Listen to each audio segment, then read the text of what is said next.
Kristen and Mike, that's right. And one of those in opposition to Mayor Gainey's commitment is Senator Dave McCormick, who says the mayor needs to follow the law and lead of some other Democratic mayors.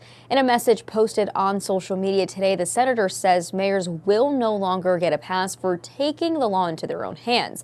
But Mayor Gainey had this to say only to Pittsburgh's Action News 4. We're a welcoming city, and we want to make sure we're a city made up of immigrants, and we will always be welcoming to everybody, and that's my final answer on that. The mayor has been vocal that his administration will not work with U.S. Immigration and Customs Enforcement if they make their way into Pittsburgh. So what would that look like? Pittsburgh not cooperating will not prevent ICE from going in and arresting people within the city limits. What it basically means is that the Pittsburgh police force will not be actively participating in arrests or stops. Kristen Schneck is an immigration-based attorney in the city of Pittsburgh.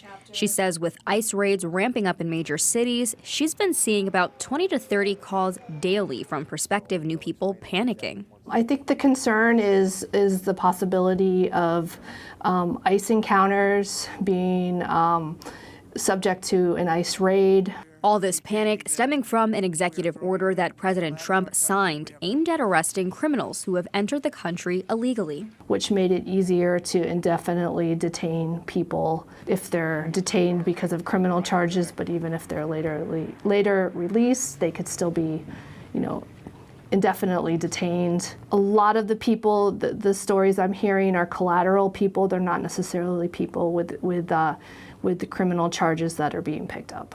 And Schneck says as of this past Saturday, she's seen those raids ramp up, starting with a Mexican restaurant just outside the city. I've heard initially is that the restaurant industry is being targeted. We expect the construction industry to be targeted as well. ICE has always followed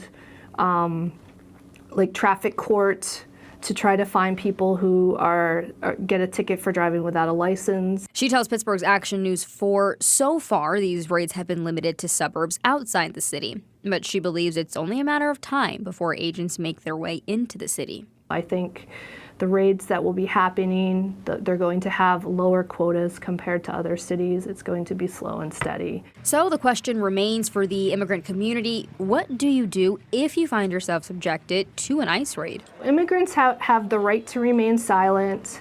They have the right to an attorney. They have the right to not have to sign any documentation or to disclose their nationality. But she says to be aware of this.